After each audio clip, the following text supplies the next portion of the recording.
Good evening, students. How are you? Okay. Once again, welcome to my channel, Roy Classes. Myself, DK sir. आज मैं आप लोग को exam के point of view से मैं यहाँ पर लेटर का टॉपिक लेकर के आया हुआ हूँ। ठीक है, कौन सा टॉपिक है? लेटर। ठीक है, ये 9th 10th 11th 12th, ठीक है ना, तो ये सारे जो बच्चे हैं उनके लिए बहुत ही इम्पोर्टेंट है। देखो बच्चों, क्या है कि इसमें आपको जो है थोड़ा सा अपना कॉमन सेंस भी अप्लाई करना होगा और थोड़ी नॉलेज भी रखनी होगी कैसे आप लेटर लिखो। तो चलिए हम लोग देखते हैं। यहाँ पर मैंने क्या लिखा है? लेटर। ठीक है ना, आप जानते हो how many kinds are there of letters? आप बता सकते हो how many kinds are there of letters? There are two types of letters. There are two types of letters. इसको हम क्या कहते हैं? Formal and informal. ठीक है ना, फॉर्मल लेटर और इनफॉर्मल लेटर। ओके, तो फॉर्मल लेटर में क्या क्या आता है?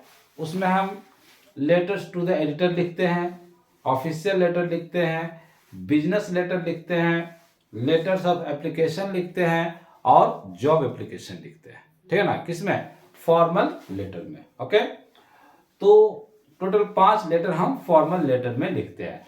और इनफॉर्मल में जो होता है वो हमारा पर्सनल लेटर होता है। जैसे हम अपने अंकल को दिया, हमने अपने फादर को, अपने मदर को या अपने ब्रदर को जो लेटर लिखा, वो किस में आएगा? इनफॉर्मल लेटर में। ठीक है, तो मैं आपको एग्जाम के पॉइंट ऑफ व्यू से बता देता हूं कैसे आपको लेटर लिखना है। जैसे इसमें आपको क्या है? Letters to the editor. ये इंपॉर्टेंट है स्पेशली 11th 12th के लिए, क्योंकि उनके एग्जाम में लेटर्स टू द एडिटर आता है। Generally letters to the editor पूछा जाता है और ये जो 10th क्लास के जो स्टूडेंट्स हैं उनके लिए भी इंपॉर्टेंट है। तो आप इसको ध्यान रखना कैसे आप लेटर्स टू द एडिटर लिखोगे। तो सबसे पहले देखो, मैंने यहाँ पर कुछ लिख के दिखा दिया है। जैसे ये जो है, ये पोर्शन है ना, ये क्या होता है? एड्रेस होता है, मतलब जहां से लेटर लिखा जाता है। जैसे मैं लेटर लिख रहा हूं तो मैं अपना एड्रेस यहाँ पर डालूंगा, है ना। मान लो कि हमारा एड्रेस जो है ये है 115A करोल बाग, न्यू दिल्ली। तो हम जहां से लेटर को लिख रहे हैं वो एड्रेस यहाँ पर डालेंगे और ठीक उसके नीचे डेट देंगे, जिस डेट को हम लेटर लिख रहे हैं। जैसे मान लो कि आज है 18 दिसंबर है, तो दिसंबर 18 2023 ऐसे लिखना है ना, दिसंबर 18 2023। ओके, तो ये हमारा हो गया एड्रेस जहां से लेटर को लिखा जा रहा है। उसके बाद हम जिसको लेटर देंगे, है ना, उसके बारे में लिखना है। हमको एडिटर को देना है। एडिटर का मतलब क्या होता है? संपादक, है ना। न्यूज़पेपर का जो संपादक होता है that is called editor. Okay, तो हम लिख रहे हैं द एडिटर। क्या लिखा हमने? The editor. कोई भी न्यूज़पेपर का नाम दिया हुआ रहेगा, the Times of India, new Delhi. ठीक है ना, तो यह हो गया, ये हमारा एड्रेस हो गया, ये जिसको हमने लिखा वो हो गया। उसके बाद क्या होता है? उसके नीचे सब्जेक्ट होता है, जो भी आपका टॉपिक रहेगा। जैसे कह दिया गया कि write a letter to the editor of the Times of India about the impact of films on young minds. तो हमारा यहाँ पर टॉपिक क्या हो गया? Impact of films on young minds. कोई भी टॉपिक रहेगा, तो जो भी जिस किसी भी टॉपिक पर लिखने के लिए दिया जाएगा that is the subject of that topic, है ना। तो वो क्या होता है? सब्जेक्ट होता है। तो उसको हम लिखेंगे यहाँ पर। कोई भी टॉपिक दे दिएगा उसका नाम लिख देंगे।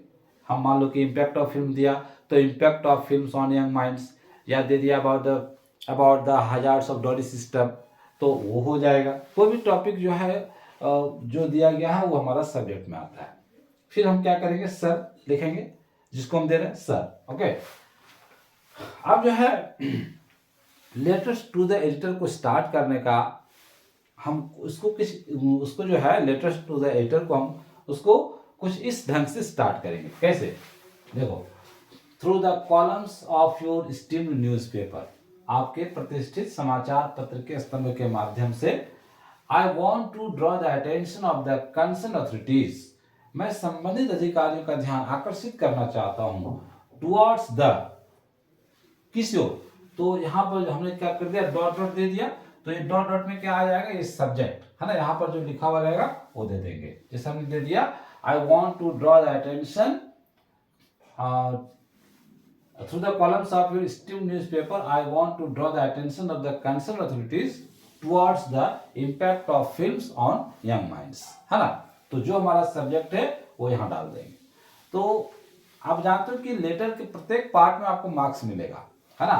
यहाँ से लेकर के यहाँ तक आपका मार्क्स अलग है, ठीक है। मान लो 10 मार्क्स का है तो 3 या 4 मार्क्स आपका इसमें रहेगा।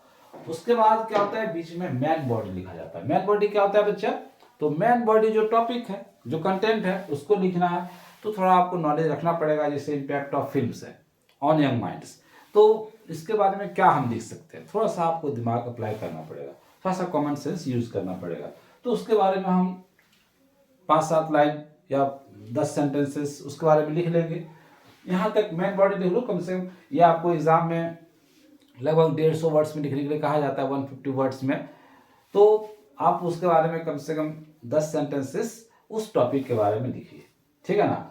तो थोड़ा आपको दिमाग अप्लाई करना पड़ेगा, थोड़ा सा नॉलेज रखना पड़ेगा, तभी होगा। हम ये बता दे रहे कैसे आप लिखो। जैसे आप मान लो कि मेन बॉडी के बारे में बहुत कुछ नहीं जानते हो, तो ऐसा नहीं कि हम लेटर लिखना छोड़ देंगे, लिखेंगे। जितना जानेंगे उतना लिखेंगे, कुछ ना कुछ मार्क्स आपको मिलेगा। तो मेन बॉडी अगर हम जानते हैं तो अच्छा मार्क्स मिल जाएगा, नहीं जानते कुछ भी लिखेंगे तो आपको थोड़ा बहुत मार्क्स मिल ही जाएगा। लेकिन ये चीज़ आपको ध्यान में रखना है, ये सब में लिखना है। लेटर्स टू द एडिटर अगर पूछा जाए तो कम से कम इतना लिखना, और मेन बॉडी जो जानते हो उसको लिख दो। जितना भी कंटेंट आप जानते हो उसके बारे में, जो भी कंटेंट है जो भी आप जानते हो उसके बारे में लिख दो। तो ये हो गया हमारा मेन बॉडी। उसके बाद क्या होता है, हम लेटर को क्लोज करते हैं। तो कैसे करेंगे, ये लिखना है, therefore through the columns through this column, therefore through this column, इसलिए इस कॉलम के माध्यम से I request you to draw the attention of the concerned authorities, मैं आपसे आग्रह करता हूं कि संबंधित अधिकारियों का ध्यान आकर्षित करें towards it, इस ओर, and solve this problem immediately, और इस प्रॉब्लम को जल्द से सॉल्व करें, है ना। और लास्ट में क्या करेंगे, योर्स फेथफुली या योर्स ट्रूली, जो नाम होगा वो नाम लिख दिया जाएगा। नाम रहेगा तो देंगे, नहीं रहेगा तो XYZ कर देंगे, ठीक है ना। तो आप ध्यान रखोगे, इतना आपको लिखना ही लिखना है, और ये आपको देना ही, ये भी लिखना है। बीच में आपका मेन बॉडी, तो ये 3 पार्ट में लगभग है।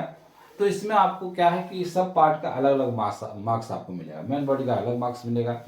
मेन बॉडी नहीं भी जानते हो बहुत ज़्यादा, थोड़ा बहुत भी लिख दो, इतना ये कर दो, तो अगर आपको 10 मार्क्स है तो 5-6 मार्क्स आपको एग्जामिनर दे ही देता है ना। तो इसलिए आपको इस चीज़ को ध्यान रखना है कि हम ये बिल्कुल तैयार कर लें। ये आपका कॉमन चीज़ है। प्रत्येक लेटर्स टू द एडिटर में इस तरह से हम लिखेंगे। कंटेंट अलग अलग रहेगा, लेकिन बाकी चीज, ये सब चीज सेम रहेगा। यहाँ पर जो भी एड्रेस दिया रहेगा वो एड्रेस हम चेंज कर देंगे, बाकी ये सब चीज जो है वो सेम रहेगा, ये भी सेम रहेगा। केवल कंटेंट में थोड़ा बहुत आपको अपने से लिखना है। और बच्चा ये तैयार कर लोगे तो समझो कि आपको लेटर्स टू द एडिटर में कहीं कोई परेशानी आपको, नो प्रॉब्लम, दैट मीन्स किसी भी तरह का प्रॉब्लम आपको नहीं होगा। तो हमने एग्जाम के पॉइंट ऑफ व्यू से ये बता दिया है, इसको बिल्कुल तैयार कर लेना, ठीक है। तो मिलते हैं अगले वीडियो में। Thank you.